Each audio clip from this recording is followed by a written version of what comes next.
Bad Beekeeping with Ron Miksha, KM113. Welcome to the KM113 Buzz. Hi, this week we are talking to Ron Miksha from Calgary in Canada. Hey, cool. This is episode 113 of our Beekeeping podcast. And welcome to the KM113 Buzz. And I'm Gary, and it's Margaret. Hi. And we are beekeepers from the hills of the Waitakere Ranges in West Auckland, New Zealand, and our podcast is about beekeeping, gardening, and a bit of politics about environmental issues that involve beekeeping and bees. We've also been known to go off in, maybe a tangent or two. Oh, sometimes. Sometimes we do. I've been very restrained over recent times. Anyway, this week we would like to thank Justin Bumstead, and he has been supporting the KM113 Buzz for over 3 months. So that's awesome. Thanks so much, Justin. And for all your honey and honey-based products, check out Bumstead Family Apiaries, and there's a link on the show notes. And thanks so much for your support there, Justin, and all the best from over there all the best too over there from us over here across the ditch. Yes, indeedy. Man, bad luck about the America's Cup, but I'm sure you got over that by now. Anyway, and if you like what we do, please consider supporting the KM113 Buzz at kiwi.bz/banana. This interview with Ron was recorded in October 2016, and the show notes for this podcast are kiwi.bz/Ron. Okay, well, thanks for listening to the show, guys. We know life is busy for you, and we do appreciate when you take time to just come and have a listen and be part of the show. And, send us your feedback after you've listened. We'd just love to hear it all. And, let's find out what's going on in Canada. Yes, and this is a great show, isn't it? He's got some great experience. He's the guy that wrote the Bad Beekeeping book. He's also the guy that is behind the Bad Beekeeping blog. Oh, and he's actually been doing this since he was about 15, hasn't he? He has. I think his father was a commercial beekeeper as well. So awesome. So there's a lot of history in this and some interesting stuff, which is right up to date. And Ron Miksha is a writer and beekeeper from Calgary in Canada. And Ron has been involved in beekeeping for many years, as Margaret said, as a commercial beekeeper and educator. He is the author of the Bad Beekeeping book and blog. So, Ron, how did you get started in beekeeping? Well, actually, I grew up on a farm that had bees. So I learned the basics, like how to move around the bees, how to handle a smoker, how to identify like a good, healthy hive, and just all the basic management. I knew most of this, at least to a rudimentary level, by the time I was about 15. And when I turned 16, I got my driver's license, and my father asked me if I would run the family's 300 hives of bees, because he was really busy with greenhouses and some other business and farm work. So I was on my own, had my driver's license, which was a good deal at age 16, and 300 hives of bees to take care of. But, I could still come home every evening and chat, discuss things with my father, and let him know, what things I was doing so he could kind of give me advice on how to fix them in a hurry. About the same time, I think I was 18 when the state of Pennsylvania hired me to be an apiary inspector. Wow. Yeah, and that was a really great experience. I learned a lot from, seeing so many different beekeepers, and most of them hobbyists and small outfits. And it gave me a really good opportunity to just know more about bees. And of course, I had to brush up on examining it was American foul brood and European foul brood at that time.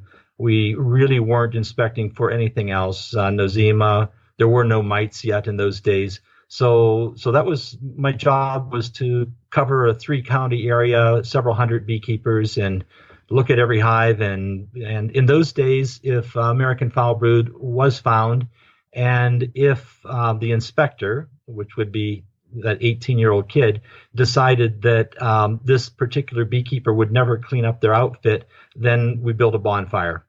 and that was always sad. I really hated to kill bees and to burn them, but I realized that, when an outfit isn't being run properly and there's robbing going on and a lot of foul brood, American foul brood, then the entire neighborhood is going to end up getting infected. So you don't want to do it, but sometimes you just have to. But a couple of years later, by the time I was 19, I left home and I started my own hives, my own business. My father had someone else run the bees then, and I moved 2,000 kilometers from where I grew up in the Appalachian Mountains, Pennsylvania. I moved to Florida, where my eldest brother is a commercial queen breeder. And I worked for him and a few other beekeepers for a couple of years, learned how to raise queens, how to make orange blossom honey. And then quite serendipitously, I met a Florida beekeeper who owned a honey farm in Saskatchewan. And he was interested in selling 500 hives and this outfit in Saskatchewan, Canada, and no money down. Just needed some young guy to come in and take it over. So I did that, and I paid it out. Well, it was really exciting. I mean, by then I was about 20 or 21, and it was really exciting for me. And Saskatchewan is really renowned for beautiful quality honey and lots of honey. 200-300 pound crops are not unusual, and water white honey. And I was thrilled. And in 4 years, 4 seasons, I had that outfit completely paid off, and I was momentarily debt free. But it's easy to change that situation.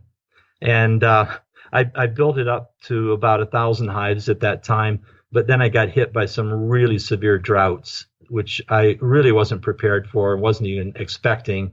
You know how you can be. You kind of, things go along really well, and you kind of think, well, it's going to go along really well for a long time. But we had 2 years without any rain, and at the same time, the wholesale price of honey dropped by 50%. And by that time, I was 33, so 10 years had passed, and I sold everything, and I went to the University of Saskatchewan, where I was living. I was Canadian citizen by then, and I studied geophysics. So I went from commercial beekeeping to geophysics.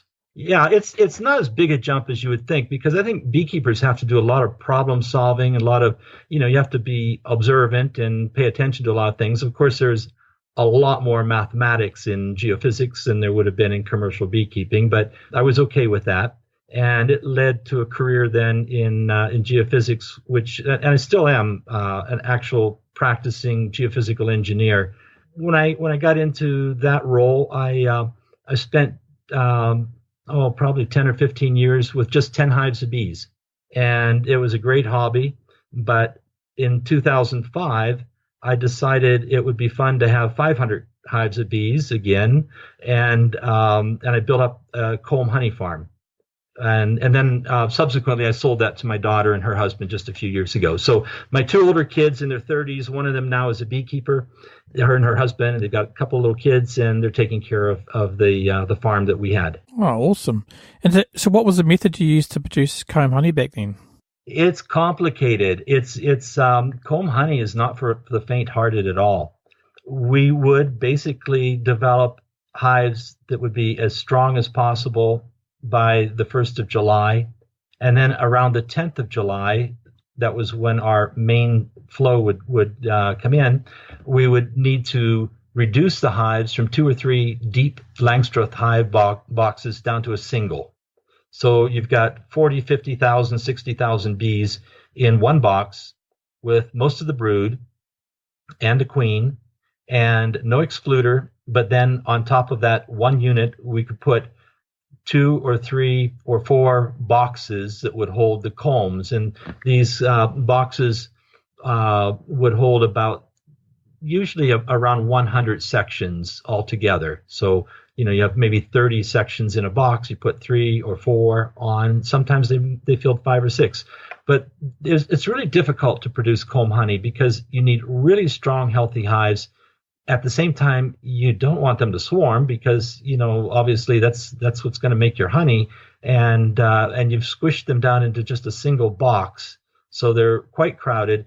But by giving them a lot of new comb, the sections, and by having good quality bees, new queens, requeening regularly, you do reduce the chances of swarming. Yes, it is difficult. You've got to have a strong hive, and and not too strong to swarm. That's a problem, isn't it? Yeah, absolutely. You want it to be strong enough to swarm. Like that's what you really want, but you don't want it to leave. So it's a lot of manipulation. And that one of the reasons that we went into that is along with one of my brothers, not the one who's the Florida queen breeder, but another one of my many siblings. He was running this honey farm with us or for us and alongside us. Both of us were, like in our 50s, and we're thinking, okay, this is a lot of, to start up a big scale honey farm with all the trucks and tanks and forklifts and deep boxes and honey production. It just seemed like something that neither one of us wanted to do. But with comb honey production, you can get by with one smallish truck, and you can get by with a lot fewer boxes, and each box weighs a lot less than a full, 80 or 90 pound Langstroth deep would weigh when it's full of honey. Yeah, and you don't need the extraction plant either, do you, I guess?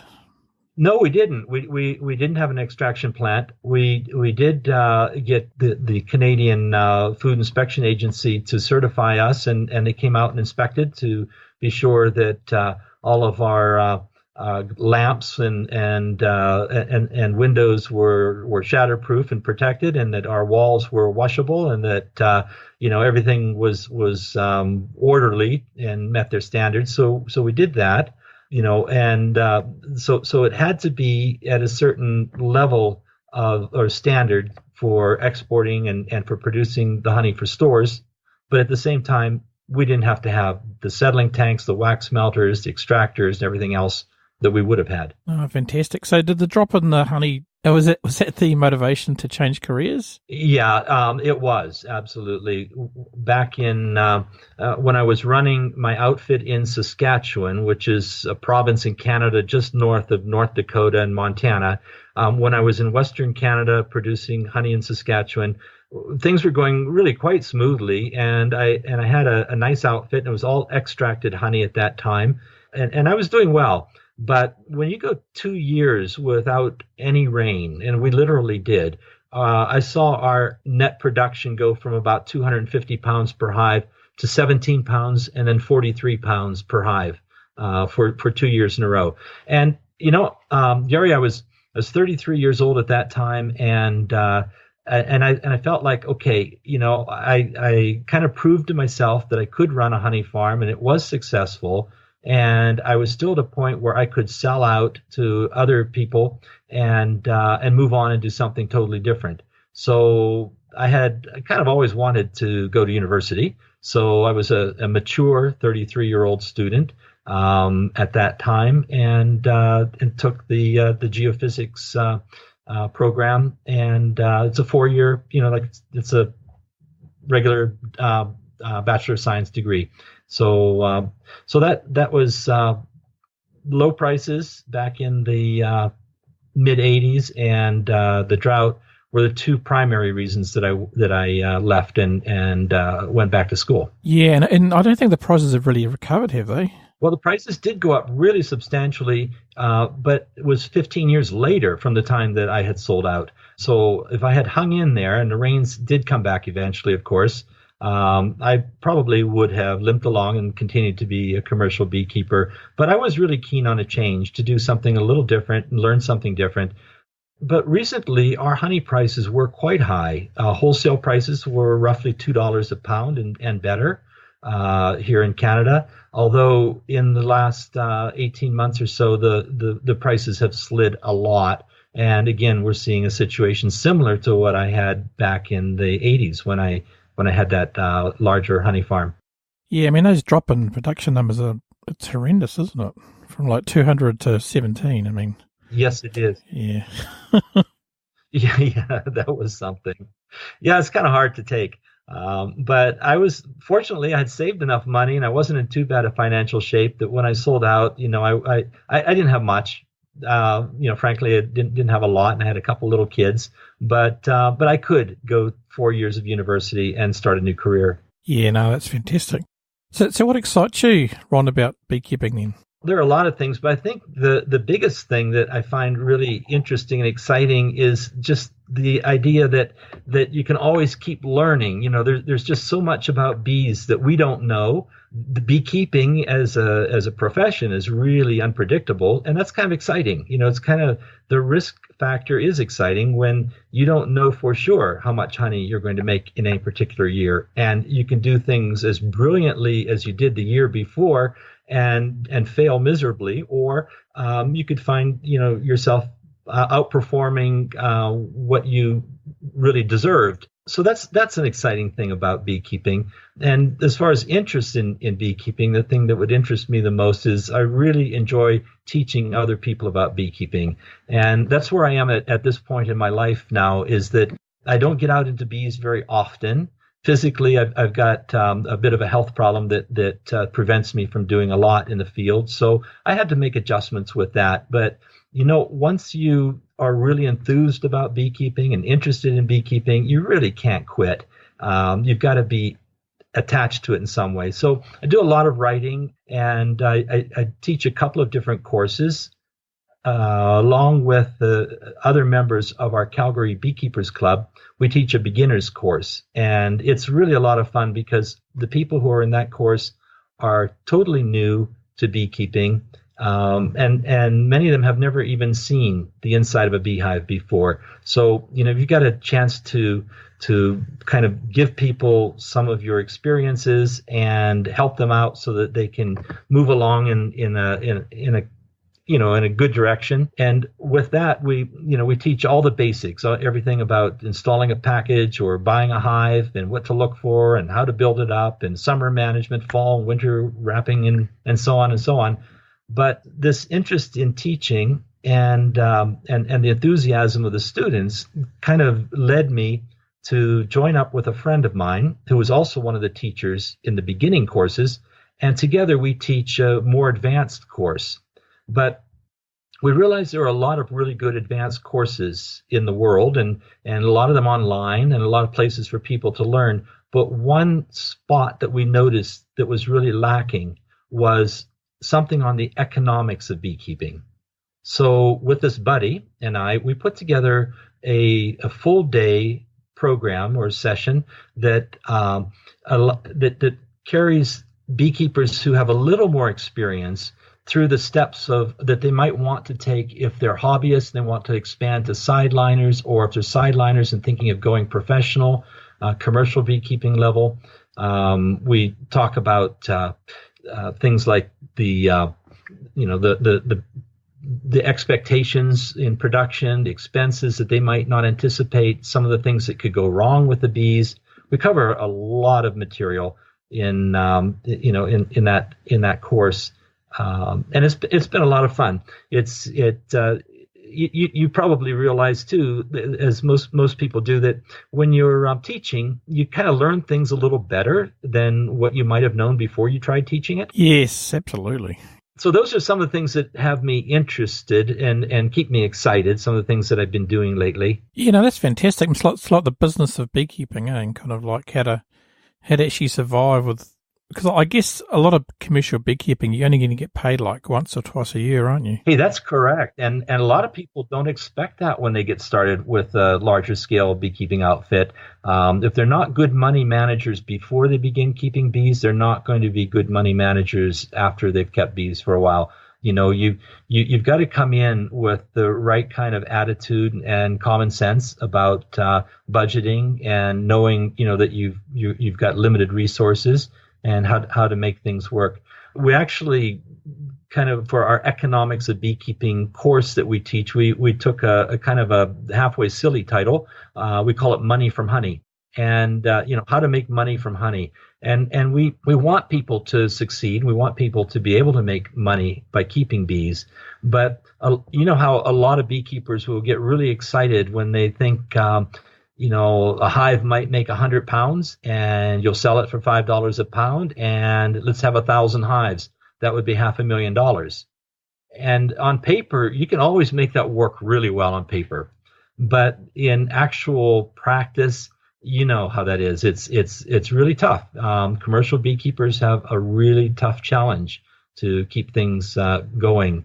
And if we are trying to help people along in that direction, then we want to be sure that they're knowledgeable about, some of the things that they can run into, some of the traps they can fall for, and places where they can lose a lot of money. As you discovered, the weather has a major impact on honey production, doesn't it? So and that's one thing you can't really control, isn't it? That's for sure. And we have such an interesting area here. We have some of the coldest winters that you could imagine, with temperatures frequently down to minus 30. And, the fall starts sometimes in mid-September, where there is no more nectar and maybe a little more pollen, but not much. And the bees don't see anything until, in a typical year, the end of April.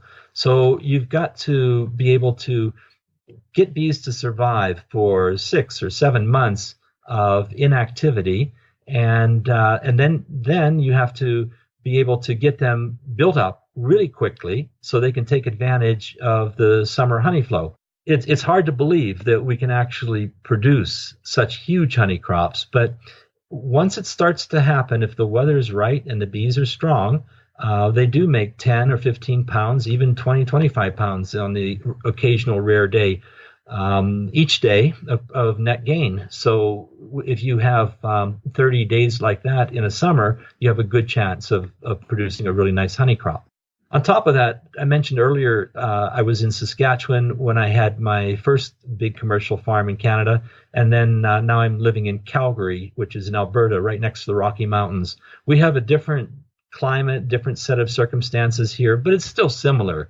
And we still have also a very similar type of honey, which is really low moisture because these are dry prairies out here, really mild flavored honey, mostly water white honey. And largely produced from alfalfa and sweet clover, and a lot of canola too in a lot of the outfits.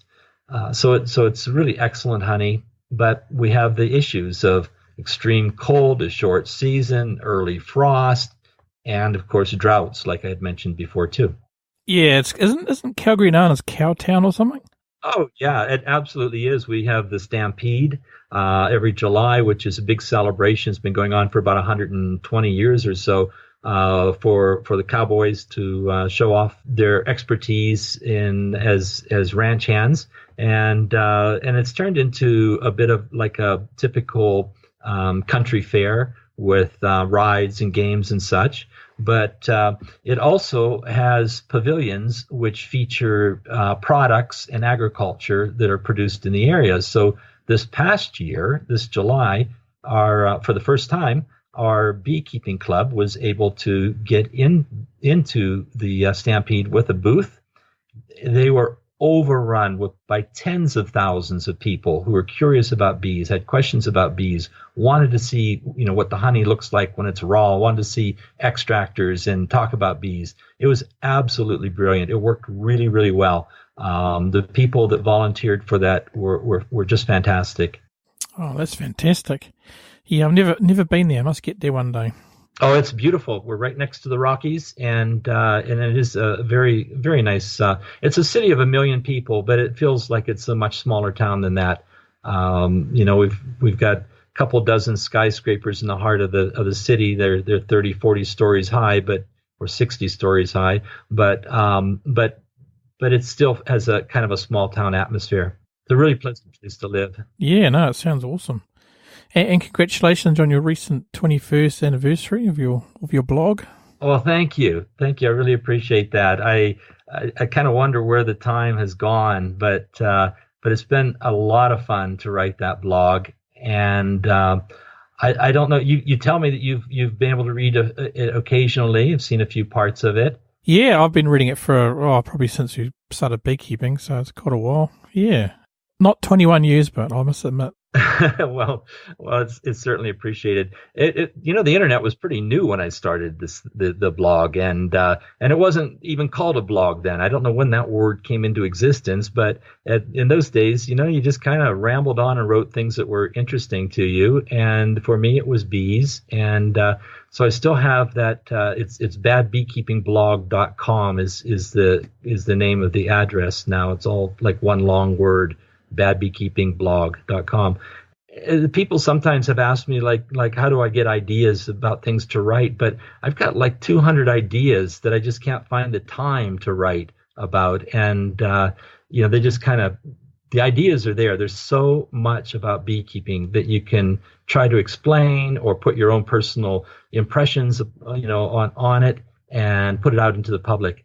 And if you have had a chance to read you have had a chance to read some of the different postings I've had. I often will take really controversial positions, and I get my fingers slapped from time to time by other beekeepers for that. But I really enjoy challenging people to think about what they read in the news and what they hear from other beekeepers, and really think about whether or not it is true or whether it makes sense. So that's been really fun too. Yeah, I mean, I think you've got to say you have your opinion, and that's what blogs are about, aren't they? Like, it's your opinion, and that's how you've done it. It is, but some people don't want to hear other people's opinions, and some of my opinions are subject to change. Like, I just sometimes throw things out that, for example, I'm in Alberta, I'm in Western Canada, and neonicotinoids are used here on the 19 million acres of canola that are grown in this part of the world, and beekeepers have never suffered colony collapse disorder or major losses of hives from pesticide damage from neonicotinoids. But in the past, they did have damages from other pesticides. So most beekeepers in Alberta would actually prefer to see neonicotinoids continue to be used as a pesticide. We know that farmers are going to use pesticides. I mean, I've seen fields where the flea beetles have taken over the canola, and it's devastating. The farmer has nothing left. So they call out the Air Force, and they start spraying this stuff unless they've treated the seeds ahead of time. And if they treat the seeds ahead of time, we seem to, at least up till now, not have had any major or minor issues from neonicotinoids in the bees. And that's a very controversial position for a lot of people. And I can understand that, because neonicotinoids are a pesticide. And I'm not advocating, that we overwhelm the world with pesticides. But at the same time, we have to be honest and say, okay, these beekeepers prefer this over that. Everyone would prefer nothing if we could do that. And to be totally free of pesticides, then we have to start looking at perhaps genetically modified organisms so that they can withstand insects. And that's another issue that I sometimes bring up. And I'm not saying that I'm 100% in favor of unbridled applications of neonicotinoids and GMOs, but these are things we have to think about, because even though a large number of people will find these ideas difficult to swallow, they need to at least think about them and see, what the other perspective could possibly be. Do you have monocrops there, or is it like traditional farming? How does it work there? It was more traditional style farming a few years ago, but it's been slowly changing into a more monoculture type of environment for the bees, particularly where vast acres of canola are grown. So a lot of the commercial beekeepers move their bees into river valleys or less agricultural type environments where maybe there are more cattle ranches and therefore more natural grass and wildflowers. Let the bees build up there and then bring them into the canola for their honey crop. Or if they're in alfalfa and sweet clover areas, then there tends to be more of a mix. There just naturally is, because a lot of those plants are roadside, natural to the roadside or to the hillsides and meadows, and that's what the bees are working. So it is. I'd have to say that unfortunately it's becoming more of a monocultural type of environment in general. Yeah, I mean, it's really surprising that they're feeding on coated seed crops, isn't it? And they're having no effect at all. That's correct. Yes, they're not. And Alberta continues to have 300,000 colonies of bees and growing. We have more, I think 20% more colonies than we had 10 years ago. And our production continues to be, in the officially in the range of about 140 pounds per hive, but that includes people who, are hobbyists and people who are strictly into pollination, where they move huge numbers of bees in and don't expect to make any honey crop. We have probably 40 or 50,000 colonies of bees that go into pollination just like that every year. And those hives are pretty much a write-off for honey production, simply because there's so many bees parked in, per acre. Yeah, true. I mean, wasn't there a big die-off in Canada at one point? There was, but not in Western Canada. Ontario, unfortunately, they officially showed that they had lost about 56% of the bees 2 years ago over winter. And they are suspecting that neonicotinoids had a hand in that. And it's quite possible, because neonicotinoids are used a bit differently in that area. In fact, in Florida, orange groves are sometimes sprayed with neonicotinoids. While bees are, this is strictly illegal, but if a grower can get away with it, and they often can, they'll spray while the stuff's in bloom and bees are working. And I've seen horrendous losses, like complete outfits totally wiped out overnight by neonicotinoids in those areas. So again, neonicotinoids are definitely a pesticide. So you think it's a really bad use of them, do you think? Yes, I do. I think that's a good part of it. We need more training. Farmers have come a long way in appreciating and understanding what bees need. There needs to be better guidelines and more training. And I think there needs to be more accountability when things go wrong. Particularly, there was the case that I'm more aware of in Florida, in an orange grove, where the outfit had used poisons during the day. They were seen, they were photographed, they were filmed.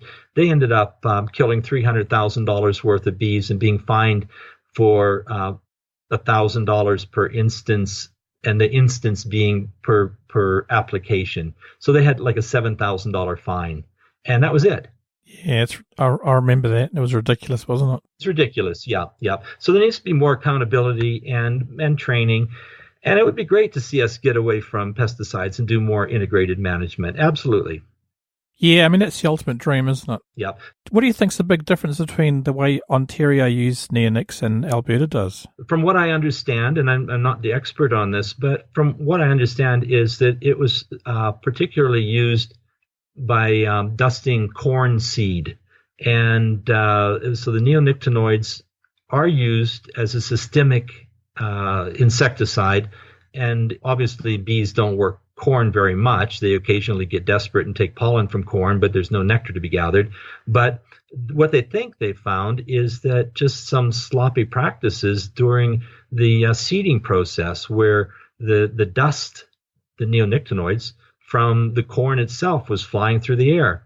If that's true, I mean, this is a disaster, and it could have easily been prevented. But apparently, a number of apiaries were hurt that way. But we still don't know the actual facts on all that. Yeah, I mean that definitely needs more research. So if you guys are okay and Ontario's not, there's obviously some difference of method or something, eh? That's correct. We're basically running the same honeybees, so our bees should be as susceptible as bees in Ontario and other places too that have been hit. But anyhow, yeah, these are some of the issues that I like to just bring up occasionally on the blog. And I know that some readers have told me that that they strongly disagree with what I'm saying, and I appreciate that. I always am willing to learn and to see more. And as I say, I certainly would like to see reduced pesticides. And I've also written about it, I find interesting, and that is that a lot of the parts of the world, honeybees are not a native insect. I often wonder whether beekeepers are really good or bad for the environment, because if we are using an invasive species to produce honey, are we injuring the environment and making it more difficult for wild bees? And I grappled with that for a while. But realistically, you have to come back to the fact that a lot of what we do, like raising cows or sheep or corn, or corn is certainly a different type of corn than it used to be in North America. A lot of what we do depends on this exchange of animals and species from different parts of the world. And I think then in balance, beekeepers, almost every beekeeper I've ever met, is really enthused and interested in a good, clean environment in general. So my feeling is that, a hobby beekeeper with 1 or 2 hives in the backyard may have displaced some native bees and is cooperating with a non-native insect. But on the other hand, those same people do an awful lot of good, in asking their cities for more parks, by trying to reduce the amount of pesticides used in general in their communities. Anyhow, I'm just bringing that up, Gary, because it's something that again has attracted a lot of attention from some of my readers who wonder, like, what side am I on? And also, maybe they are doing something that they shouldn't be doing. And my answer to that is no, they're not. They should continue to keep honeybees, because honeybees really have, in balance, a lot of positive effects for us. But we have to also be aware that yes, the bees that are potentially going extinct and the ones that are struggling are the native bees. Yes, I mean, it's recently we've heard that the some native bees in Hawaii have been added to the endangered list, haven't they? They have, I think, 7 species actually, and it's good to bring that awareness out. I was a little dismayed when I saw a lot of people see the word bees going extinct, and were again coming back to a general statement that honeybees are also going extinct. We know that's not true. There are more bees now than there were in the past, and that's largely thanks to people who are more interested in the environment, more interested in taking care of the ecology around them. Yeah, and I think a lot of that because we live in a country that used to be a British colony, and then what happened is when they came here, they would have brought their own vegetables and their own flowers and trees and stuff, so they kind of had to bring bees to pollinate them, didn't they? That's right. But some of the best honey crops that you guys produce and are produced in a lot of parts of the world are from native species. The Manuka is, I think it's native to New Zealand, is it not? It is. I think originally we used to be part of Australia, so it broke off billions of years ago. There's some Manuka in Australia as well, but they call it jellybush. But yeah, you're right. That's there. And I guess if we didn't have honeybees, we wouldn't have been producing Manuka honey as we were, because I don't think the original Maori people here used to produce honey. Oh, and actually, no, that's not true. They did. Sorry. Just thinking they used to take honey from native bees and trees and stuff, I believe. But again, I think in the case of most plants, they produce such an exorbitant amount of nectar and pollen that the honeybees that we put in probably are not diminishing what the native species would be getting. And the beekeepers themselves are advocating for preserving areas that the native species of bees would also be able to take advantage of. But anyhow, these are some of the things that I enjoy writing about, along with practical beekeeping ideas, things that I've come across, things I've seen other people tell me that just to learn about it, to check out. And these are to some extent side issues, except of course for the pesticides. That's a major issue. Yeah, absolutely. I mean, where do you get your ideas for your blog? Is this from questions from your readers or from just things you've come up with? Some of them are, definitely, and I always appreciate that. A lot of it, though, is I just try to stay tuned and informed with things in the news that are bee related. So I do a couple of I have a couple of algorithms that scan news sites and pull in different topics that are in the news, so I don't miss too much. And then I have to, as I say, I have to be really choosy, because I don't have time to write all the time. It takes me an hour or two for each one of my 500, 600, 800 word blog pieces. They take me a little bit of time to put together, more in the research, because I try not to make a fool of myself when I write something. I want to be sure that I backed it up with what I feel is substantially true information, and not hearsay. So it takes a lot of work to do that. And there are way more ideas out there for people to write about, and other bloggers to write about than I think are being covered. I'd like to see more bloggers chime in. I enjoy reading other people's work. Yeah, absolutely. And I think the problem with this internet age is people tend to read headlines and they read like infographics, and they don't actually read the reports or the studies that they're based on. That's absolutely true. Yes, it's really unfortunate because what you're doing then is you're trusting someone else to give you that headline and to give you their slant on something. And that's one of the issues that I keep pushing in my blogs too, is, find out for yourself and look and read. I think most of the beekeepers I know do tend to read a few beekeeping books and get a broader base of information than headline type news. But throughout history, there have been some really remarkable books written in the beekeeping world. Yes, absolutely, and not all written this century as well, eh? No, a couple of my favorites that if we have time, I'd sure like to mention that one of the books that influenced me the most was a guy named C.C. Miller, and he always went by the initials C.C. And C.C. Miller wrote a book called 50 Years Among the Bees. He was a physician. He was trained as a doctor, but he was also one of these kind of people who always was so afraid he'd make a mistake or do something wrong or injure a patient that he kind of midlife decided that no, he's not going to be a doctor anymore. His wife had caught a swarm. He got interested in it. And within 5 or 10 years, he had 300 hives of bees, and he was writing these remarkable articles in the bee journals, and eventually wrote the book 50 Years Among the Bees. And it's a really personalized story, really interesting story about beekeeping from around the years 1900 to 1920. That was considered the golden age of beekeeping in North America. It was a time when there were 10 million hives of bees, and beekeeping was just developing as a major industry. And he was also basically a comb honey producer too. So he has clues and ideas that, they're written 100 years ago, but they often, these old ideas make you stop and think. And sometimes you say, yeah, sure, we get rid of that idea. Or, say, well, I wonder why we're not doing that now, and look into things.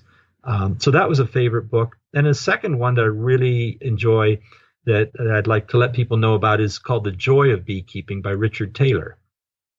Richard Taylor was another comb honey producer, but he was also, his doctorate was in metaphysics, and he wrote the book on metaphysics, like literally. His book entitled Metaphysics is the book that a beginning philosophy student would get at university. So he had a day job. His day job was a philosopher of metaphysics. And his passion, though, was to go out into his bee yards. He had about 300 hives and produce comb honey. And in The Joy of Beekeeping, I'm sorry, it's plural, The Joys of Beekeeping. There's more than one joy there.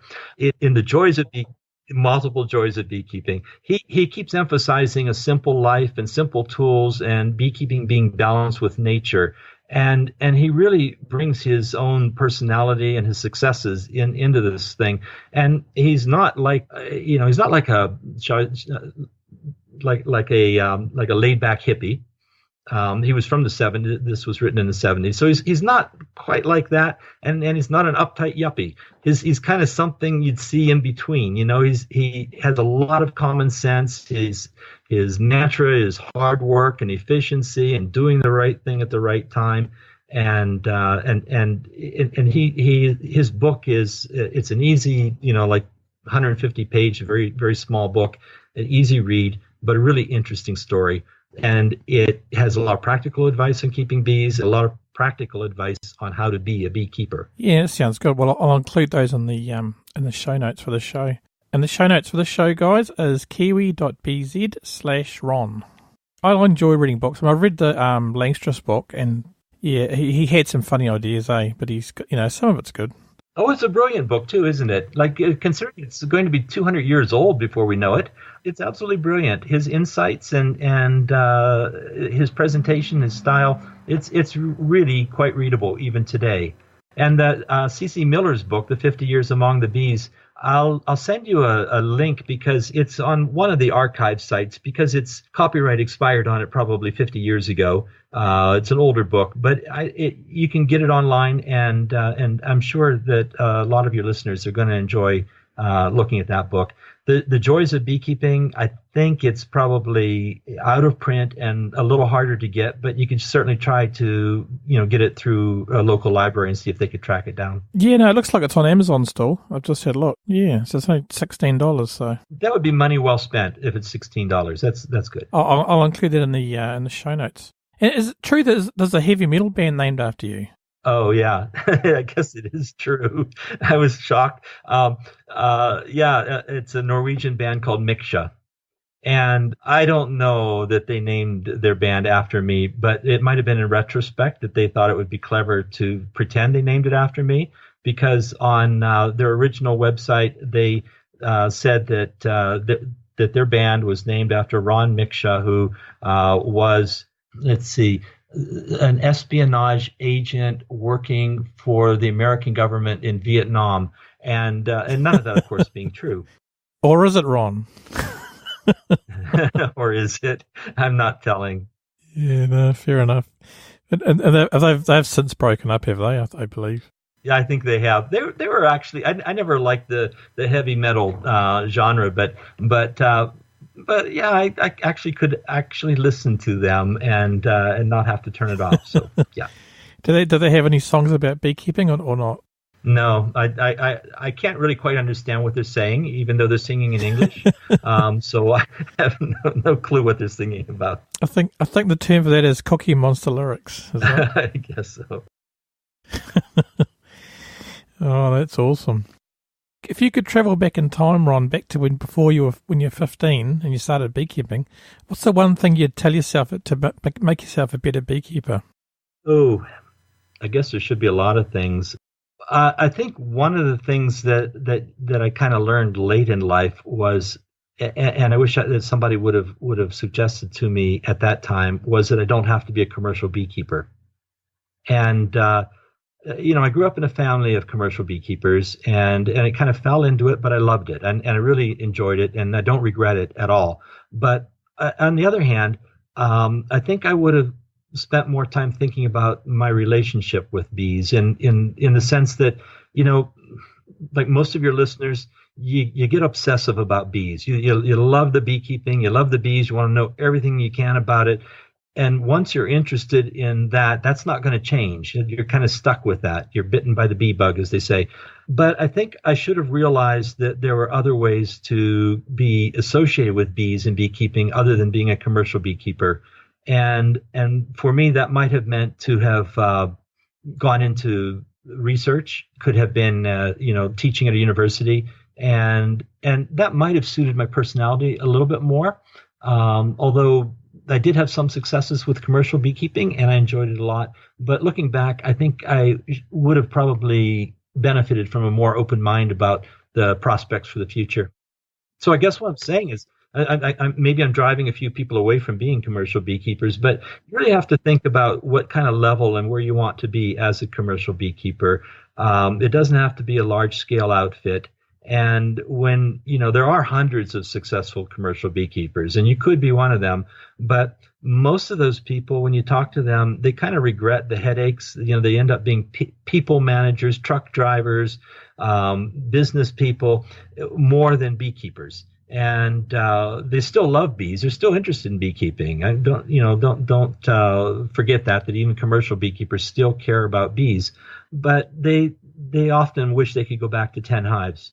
Yeah, and I guess the bigger the operation, you can't do everything, can you? In any kind of business, No, and that's one of the things here in Alberta and Western Canada. We have a lot of outfits that run 10, 20,000 colonies of bees, and they've got dozens of people working for them.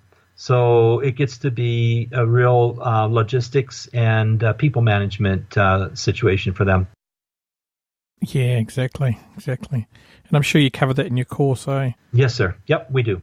Yeah, that course sounds good. Is that available for other people outside of Canada, or is it just a classroom kind of situation? It's a classroom situation at the moment. We may do something about getting it online so that people can see some of it. We have a blog for it where we list in detail some of the things that are being taught. And I wouldn't be adverse to people in other parts of the world picking up on this idea and setting up their own courses for other folks. If you're, experienced, like both my co-teacher and I were both, well, he still is a commercial beekeeper. So we both have commercial experience. We both have hobby experience, and we've, lived or worked in different environments, different areas. And then, of course, in preparation for the course, we spend weeks learning more things and details that people might be interested in. But we do cover a lot, like what kind of hive equipment would be best, what are inspection rules like, how to be a kosher bee outfit, what federal inspections or labor laws might bring to you. And then we even get into a session on more than honey, we call it. And that's things like tourism, ecotourism, having your bees as a destination for people, trapping pollen, raising queens, pollinating, apitherapy. I mean, there's a long list. And we try to touch on all of those just to give people ideas about things that they might want to do when they're trying to make some money from honey. Oh, that sounds awesome. And so what's the most common question you get asked from your students? Oh, how much money am I going to make? Yeah, we get that too. It is. That's why most people are there, and I don't blame them. You spend $1,000 getting started in a hobby, and then somebody else in the household says, "Well, when are we going to start making some money back from it?"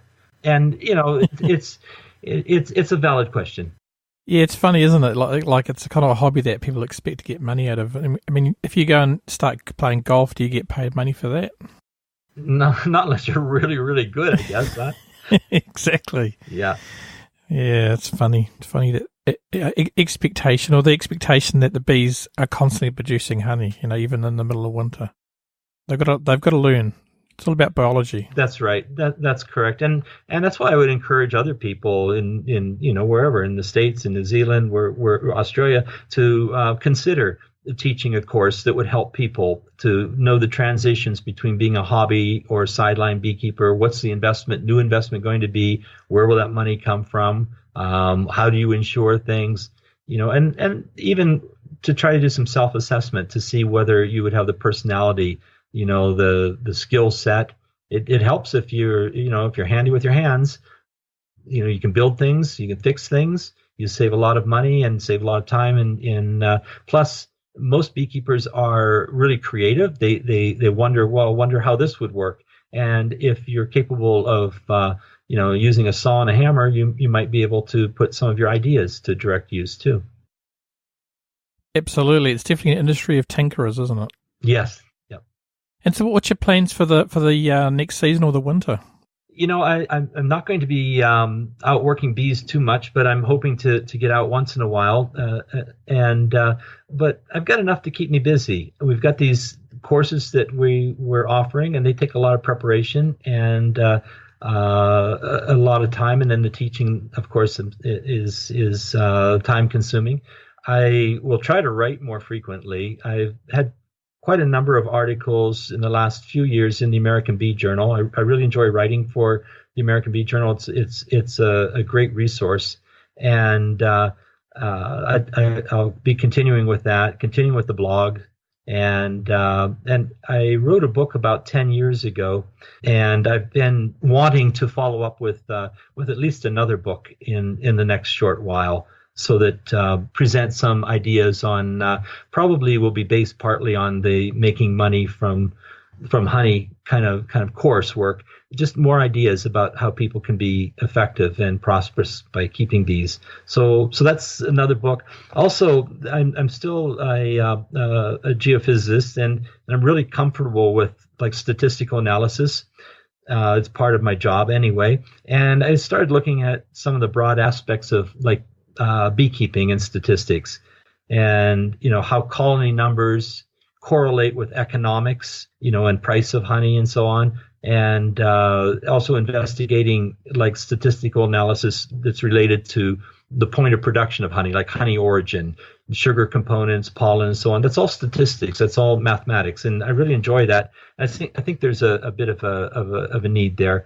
I may continue with honey judging. I've done a lot of that over the last while for the bee clubs, and that's a nice sideline to be active in. So there are a lot of things that a person can continue to do. Yes, absolutely. And so I guess the best way for people to keep in touch with what you're up to is your blog, the badbeekeepingblog.com? That's correct, yeah. Also, you can follow Ron on the Twitters, and you're Ron Miksha. Yeah, I think that's who I am. Yeah. That's what I've been told. I hope so. That's what I've been told. Yeah. It would be disturbing if I'd rung the wrong number. Yeah, that would be great if people would do that and send me your nasty letters and your evil thoughts. I appreciate. No, really, I'm serious. Yeah. You just want, but you want positive stuff as well, not just the nasty stuff. You bet. Yeah. Yeah. No, that's good. Oh, well, thanks so much for your time, Ron. It's been fantastic. I think we could have talked for another 2 hours, but. Oh, thank you. I've enjoyed this. Yeah, we'll have to do it again sometime. That would be great.